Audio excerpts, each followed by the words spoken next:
আজ তো সকালবেলা মা নেই, তো দেখো কাল বিকেলে গিয়েছিল মা, গিয়েছে মা হচ্ছে গিয়ে মামা বাড়িতে যাওয়ার কারণ তো তোমরা সবাই জানো, আমার দিদা স্ট্রোক করেছে।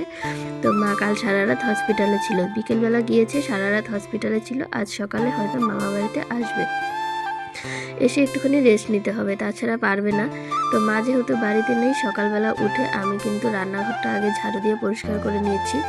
আর ওই ঘরটা বাবা অর্ধেকটা ঝাড় দিয়ে রেখেছে, আমার যেহেতু উঠতে দেরি হয়েছে, আর বাকি অর্ধেকটা গিয়ে আমাকে ঝাড়ু দিতে হবে। আগে এদিকে রান্নাঘরটা পরিষ্কার করে চা বসিয়ে দেবো, চা বসিয়ে দিয়ে গিয়ে ওই ঘরের কাজটা শেষ করে আসবো।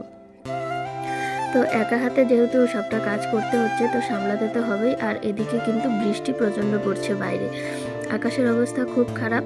আর আজকে হচ্ছে শনিবার, কালকে ছিল শুক্রবার। তো কালকে মা যাবার পর বিকেলবেলা আমি সব কাজ গুছিয়ে রেখেছিলাম, শুধু পূর্ণিমা ছিল বলে হাঁড়ি কড়াটা মাজতে পারিনি।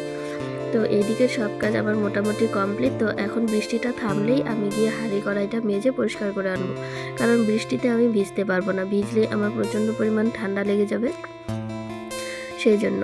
তো দেখো আমি কিন্তু এখানে চা বসিয়ে দিয়েছি। আর গুড মর্নিং সবাইকে, and welcome back to Mousumi lifestyle.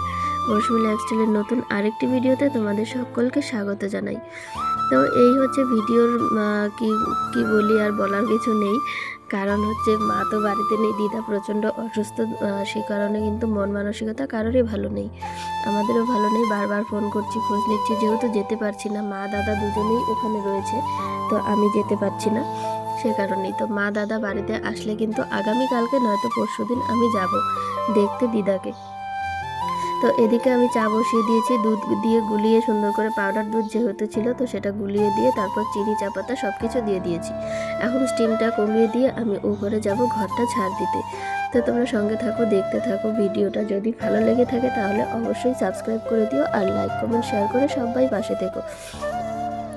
দেখো চা দিয়ে বাবাকে, চা খেয়ে বাবা চা খেলো, আমিও চা খেলাম, ওই ঘর ঝাড়ু দিলাম, সব কিছু করলাম, মাঝে আর ভিডিও করা হয়নি। তারপর কিন্তু আমি চলে এসেছি একদম ডিরেক্ট গোয়াল ঘরে।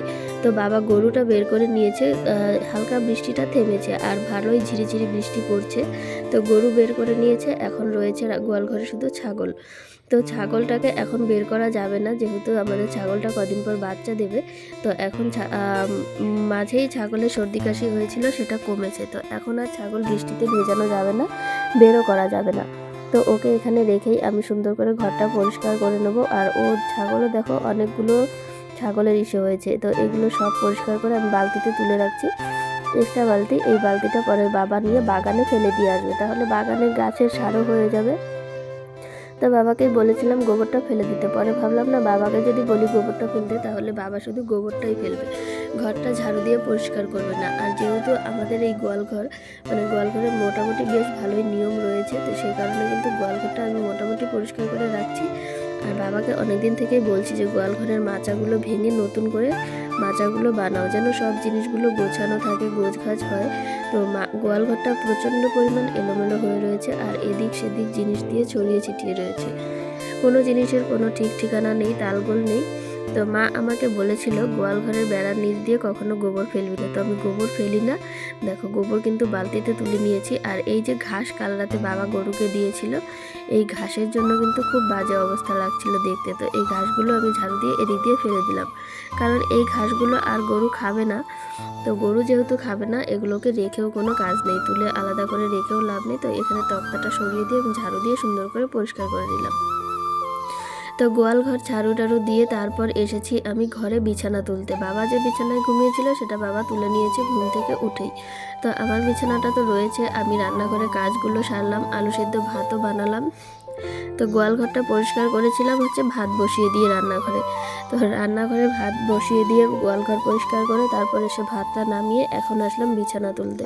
তো এই হচ্ছে আমার বিছানা, আমার না, মানে বিছানাটা আমারই, এখানে দাদা থাকে, মানে এক্সট্রা রুম, এটা দাদা থাকে। আর সামনের আষাঢ় মাসে হয়তো আমাদের গৃহপ্রবেশ হবে, মানে নতুন ঘরের যে গৃহপ্রবেশ রয়েছে সেটা আমাদেরকে করতে হবে, করে তারপর এক্সট্রা রুম সবারই হবে।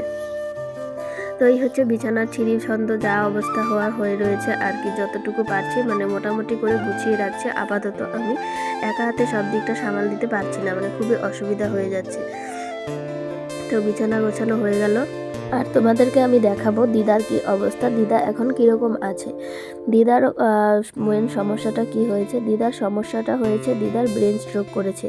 একটা নয়, পরপর 2টো স্ট্রোক করেছে। কেউ বুঝতেই পারেনি হঠাৎ করে এরকম হয়ে যাবে, কেউ বুঝতেই পারেনি আর কেউ ভাবতেও পারেনি এরকম হয়ে যাবে। তো আমি তো 2-3 দিন আগেই দিদাকে দেখে এসেছি। দিদা একদম সুস্থ সবল মানুষ ছিল, কোনো প্রবলেম ছিল না। নিয়মিত দিদা ওষুধ খায়, সব কিছু করে। তো হঠাৎ করেই কীভাবে যেন কি হয়ে গেল, ব্রেন স্ট্রোক হয়েছে আর ব্রেনে রক্ত জমা হয়ে গেছে, মানে ব্লাড ক্লট হয়েছে না কি বলে ডাক্তারি ভাষায়, আমি জানি না এত কিছু, যতটা সম্ভব তোমাদেরকে আমি জানালাম। তো এরকম অবস্থা ডাক্তার বলেছে অপারেশন করতে। এখন যে বয়স দিদার, সে বয়সে অপারেশন করলে হয়তো দিদা ধকলটা সামলাতে পারবে না, সে কারণে কিন্তু ডাক্তারও এতটা ইস্যু করছে না, নয়তো অপারেশন করলে হয়তো ঠিক হয়ে যেত। বলা যায় না, যেহেতু ব্রেন স্ট্রোকের ব্যাপার, ব্রেন স্ট্রোকে সবসময় ঠিকঠাক হয় না, কখন কি হয় বলা যায় না, সিচুয়েশন বুঝে সবটা করতে হয়। তো আমি এখানে পুজো দিচ্ছিলাম আর মনে মনে বলছিলাম ঠাকুরকে আমার দিদা যেন ভালো হয়ে যায়, সুস্থ হয়ে যায়, এতটুকুই চাওয়া, আর কিছু নয়। তো পুজো দেওয়া আমার কমপ্লিট হয়ে গেছে।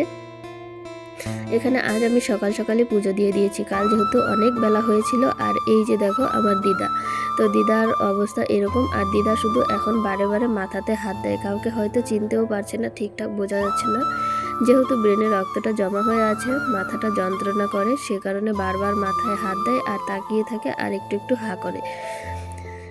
কত সুন্দর সুস্থ মানুষটা 2 দিন আগে আমি দেখে আসলাম, আর এখন দেখো কিভাবে অসুস্থ হয়ে বিছানায় পড়ে আছে। বিছানায় বলতে হসপিটালের বেডে পড়ে আছে। কীরকম দেখলে খুব কষ্ট লাগে, এরকম মানুষ দেখলে সত্যি সত্যি প্রচণ্ড পরিমাণে কষ্ট লাগে আমার। তো আর আমার মা দেখো দাঁড়িয়ে আছে, মাও বুঝতে পারছে না ব্যাপারটা কি হচ্ছে, মায়ের মেজো জেঠিমা। আর এইদিকে দেখো আমি দুপুরবেলা বসিয়েছি রান্না, কটা খেতে তো হবে, বাবা প্রচণ্ড খিদে পেয়ে গেছে, এখন বলছে না কিছু। আর এইদিকে এত পরিমাণ বৃষ্টি শুরু হয়েছে কি বলবো, উঠোনে জল জমে যাচ্ছে। আর এই যে দেখো রান্নাঘরে আমি বসিয়েছি রান্না, মশলা বেটে রেডি করে রেখেছি, ভাতটা নামাবো এখন, নামিয়ে তরকারিটা বসাবো। তো এই হচ্ছে উনানে রান্না। তো ভাত নামিয়ে তরকারি নামিয়ে তারপর আমি বসিয়েছি ভাজা, যেহেতু উনানে আমি রান্না বসিয়েছি আর অল্প অল্প হাওয়া দিচ্ছে।